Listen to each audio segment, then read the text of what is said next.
BNP মহাসচিব ও স্থানীয় সরকার মন্ত্রী মির্জা ফখরুল ইসলাম আলমগীর বলেছেন, রাষ্ট্রপতি নির্বাচনের বিষয়ে প্রধানমন্ত্রী ও বিএনপি চেয়ারম্যান তারেক রহমানকে দায়িত্ব দিয়েছেন স্থায়ী কমিটির সদস্যরা।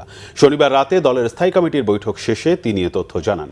দলের স্থায়ী কমিটির সদস্য সালাউদ্দিন আহমেদ জানিয়েছেন, রাষ্ট্রপতি নির্বাচনের জন্য বিশেষ অধিবেশনের প্রয়োজন হলে সে বিষয়ে স্পিকার সিদ্ধান্ত নেবেন। আহমেদ সরোয়ারের রিপোর্টে বিস্তারিত।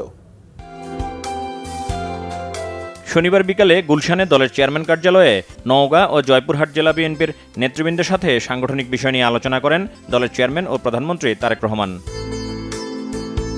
সেই বৈঠক শেষে রাত ৮টার দিকে দলের স্থায়ী কমিটির বৈঠক শুরু হয়।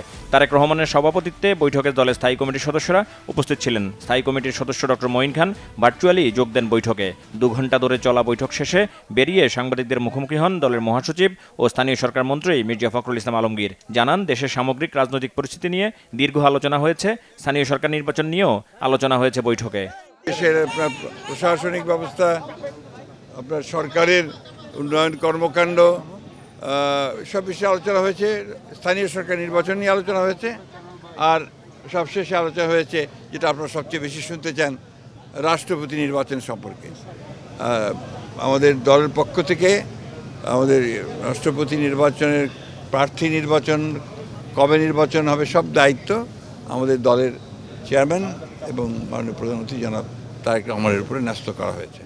দলের স্থায়ী কমিটির আরেক সদস্য ও স্বরাষ্ট্রমন্ত্রী সালাউদ্দিন আহমেদ জানান, রাষ্ট্রপতি নির্বাচনের বিষয়ে সিদ্ধান্ত নেবে নির্বাচন কমিশন। তারা তফসিল ঘোষণা করলে তখন বিএনপি জানাবে কাকে প্রার্থী করা হবে। প্রধানমন্ত্রী ও দলের চেয়ারম্যানকে এই সিদ্ধান্ত নেয়ার দায়িত্ব দেওয়া হয়েছে।